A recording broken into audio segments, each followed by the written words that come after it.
Hello folks, Norm the teacher here with another 3-minute introductory metalworking lesson.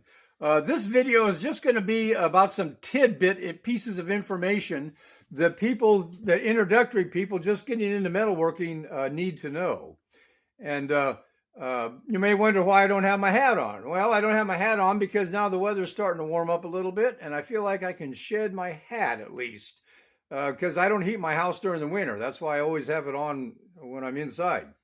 Okay, first of all, here's the project I'm working on, and this is the threaded shaft. That's going to be a threaded shaft there. And this is the adapter where there's going to be a hole bored into this end.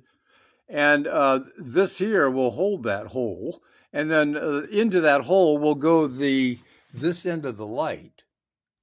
And I'm machining this down to the diameter of this 3/4 inch or half-inch bolt, and with the same kinds of threads even.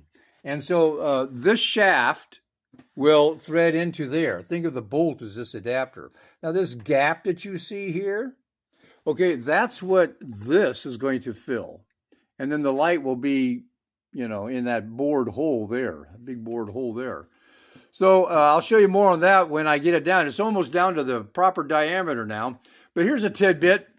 Some of you may be wondering, why am I using a parting tool to machine this out?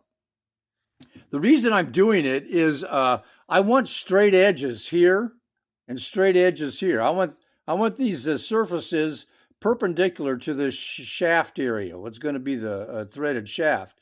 And I also mentioned before that I was going to melt this down when I'm done with it after I cut it off here. And then I got to thinking, why do that? Look at this. That's a beautiful blank to make a gear out of someday. So I'm not going to melt it down. I'm going to put it in my stock bin and save it for someday when I might want to make a wheel or a threaded or a gear of some sort.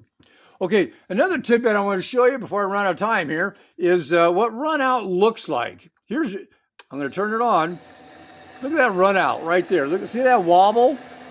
In the metalworking field or even woodworking, that's what we call run out.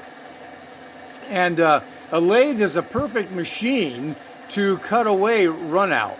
Notice the shaft itself, it used to have that run out, but look at this, turning nice and true now. There's no wobble. But over there where I haven't turned it yet, it's wobbling like crazy. So I'll eventually machine that down so that it looks better. I don't functionally have to, but for appearance sake, I will machine that down when I use that adapter. And I'm about out of time, so I got 4 seconds. So goodbye, and I'll see you in the next video.